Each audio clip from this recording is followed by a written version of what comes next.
Today we are working on a 2004 Honda Pilot. So we have a code for the transmission control solenoid. Here it is. You can access it. Normally you should have like a plastic shield cover right here. They replaced the transmission on this vehicle, but I think they transferred over the solenoid, so that's what it kind of looks like. It's definitely been touched for sure. So I'm gonna go ahead and we're gonna go ahead and take the solenoid off, double check it, test it out, and see if the filter's clogged. So we'll go ahead and check it out right after this. So we're gonna go ahead and pop off this clip right here. And then we got 4 10mm bolts, 1, 2, 3, and 4 right up on top.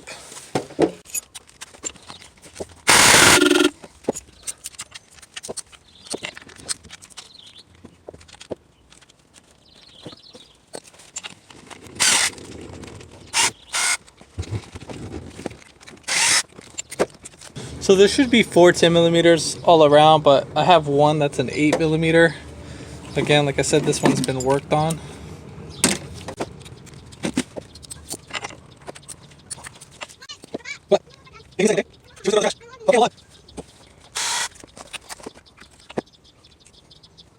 Now, key things that you want to look for, you want to make sure that the screen right here is not dirty. And if it is dirty, pull it off, clean it out, and then put silicone on it. If that's not the case, we're going to test out the solenoid and then just clean up this area with a brake cleaner and then put silicone right back on it. So I kind of noticed something too. It sounds kind of loose. Normally they shouldn't sound like that. And then we'll go ahead and pop off this tab once we get a chance, but I'm going to show you how to test this guy. So we're going to put a ground. You're going to get some test leads. You can buy these at Harbor Freight for about like $3 or $4, and this works pretty great. If not, you can get some other cables. You can put the ground anywhere, just make sure it doesn't touch the positive. And then we're going to go ahead and connect the positive first, because we just don't want that wire flying around, because this is going to be our hot wire. So now make sure that this doesn't touch any ground. And so then we're going to go ahead and put our ground to the other connector that's inside right here. And we're going to see if it actually actuates.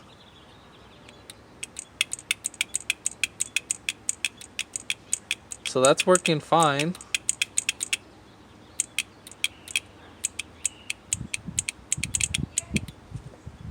So I would normally test it for a couple times just to make sure that it's working fine. And if it is, then you would go ahead and replace it.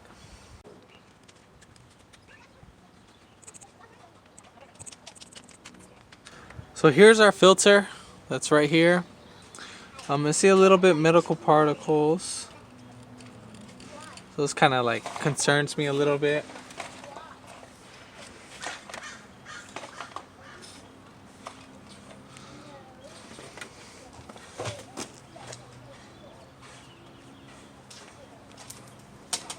So there's like 4 little specks or 5 specks on here that are actually kind of clogging it, but that's not enough for it to start acting up. So we can go ahead and clean this up, either replace it. If you're gonna reuse it, you need to put silicone on it.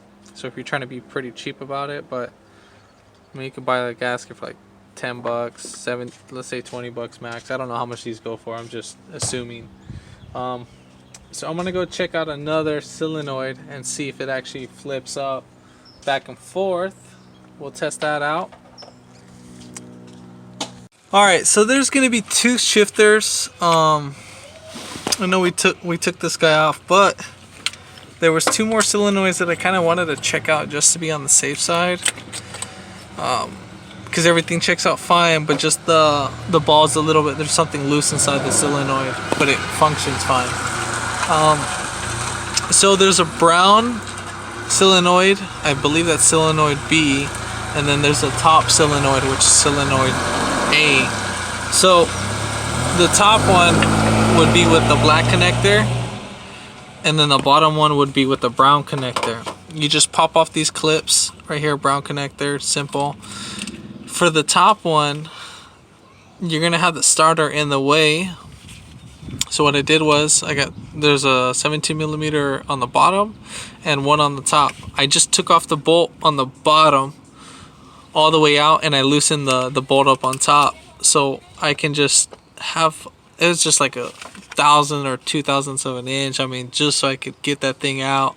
That's what was blocking me. So sorry I didn't show that, but just to give you a little point, for the other bolt, I access it from the top.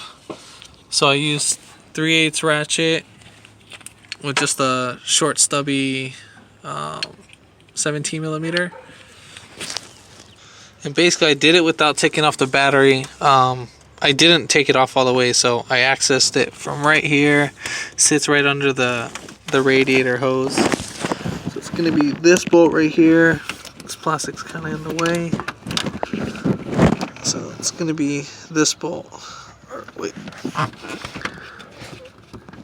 yeah, it's gonna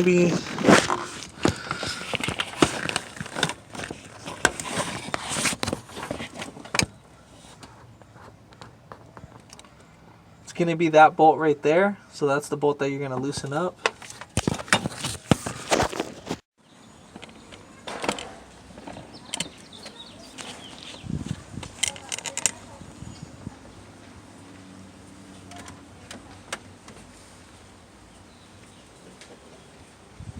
Alright, so I'm gonna show you, this guy is bad. You're basically gonna test it the same way.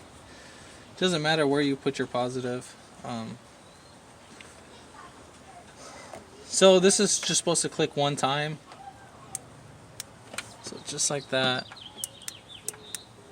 And then that's working.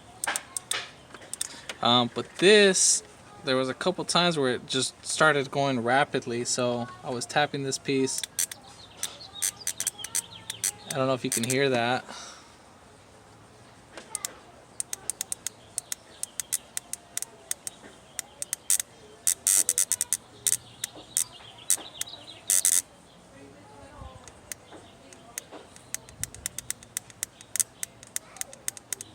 But if you can hear that,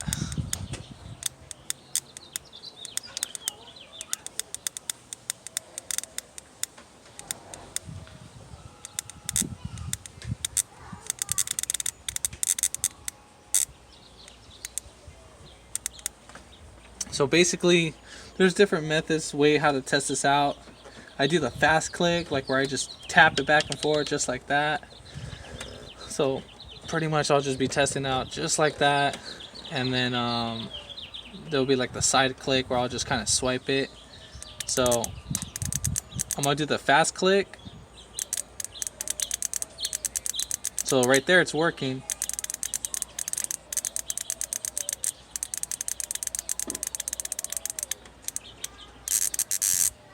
You see how right there, and then I'll do like the skim through touch, and then it'll start buzzing out.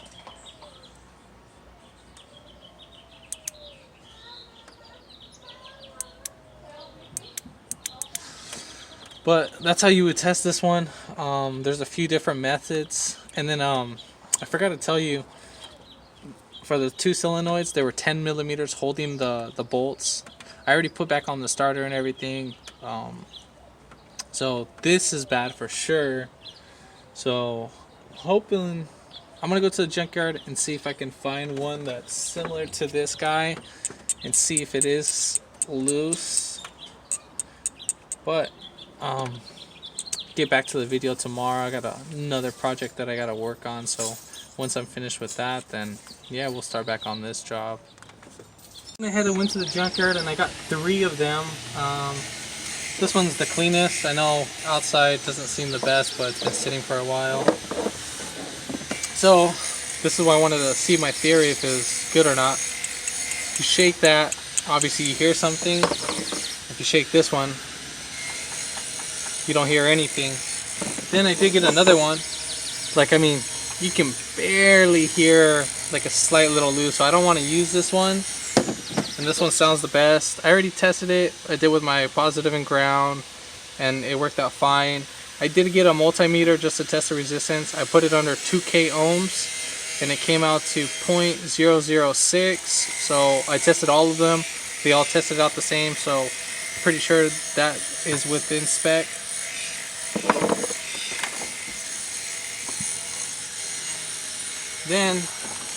Then I went ahead and got a new sensor.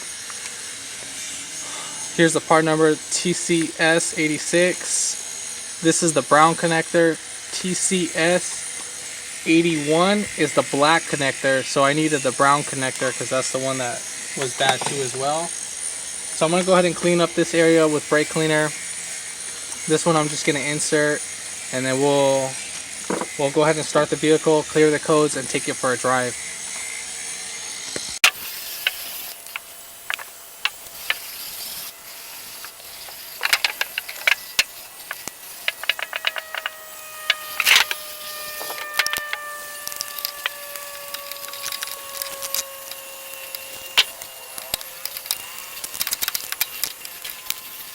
Or that's you guys, if this connector doesn't go in just like that, you need to open up this guy so it goes in and make sure it clips. Now we're gonna clean both mating surfaces with brake cleaner.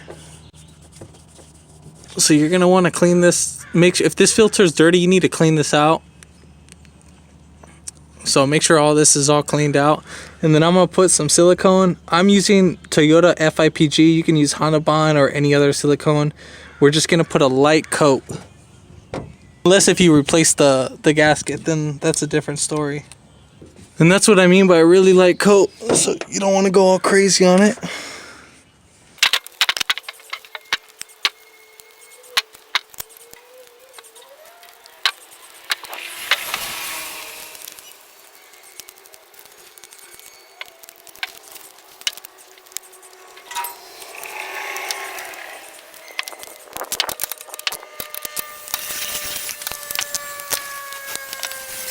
We're gonna go back in the car, clear the codes with the scanner, and then I'm gonna go take it for a drivability test, and I'll get back to the video on that. Hopefully everything works out, because this guy alone I think was like $300 at AutoZone or something, and then compared to like $25 at the junkyard, so I think it was like $50. I can't remember. I bought a few, so, and I bought with other parts too as well, so I couldn't remember off the top of my head. But yeah, so we'll go ahead and do that, and I'll get back to the video. Alright, so I want to talk about an update on the vehicle that I was working on. So basically, I changed the solenoids. I got the solenoids from the junkyard. Found out one of them was bad. Well, two that were bad. And I replaced solenoid B with brown connector, and then the transmission control solenoid too as well. So I replaced those two, and I still had the same issue after driving. Well, before, when I would drive, probably within 30 feet, the check engine light would come on, and then I would have the p0740. Then after I replaced those two solenoids, I drove it about, I think I want to say about 3 miles, and then the code came up. Then I went to come back to the house, and I was like, well, hey, let me check the fluid. Let's see how it is. So I checked the fluid, and it was about a quart over. And I was like, whoa, that's a lot. So then I went ahead, told my customer, hey, well, let's just try this next step. This could help out. So he was like, well, shoot, why not? What else do I got to lose on it? So he doesn't want to buy a new transmission. So I'm trying to help him out on this process. So I went ahead and drained it, used a 3/8 ratchet on the bottom of the plug. And I cleaned out the drain plug for the transmission, cleaned that out, and then I reused the same fluid. I just drained out as much as I needed, and then I topped off what I needed. I used the transmission funnel to fill it up. It is a little bit pain in the butt. You can do it without removing the battery. So you can get the transmission funnel from AutoZone, or you can get like a little small funnel that could fit over the dipstick tube, and then put a bigger funnel, like a transmission funnel, that could sit right over on top and catch the fluid. But everything worked out so far so great. So, you know, I hope this helped you out. Comment below. Hit the subscribe button for more upcoming videos in the future. And thanks for watching.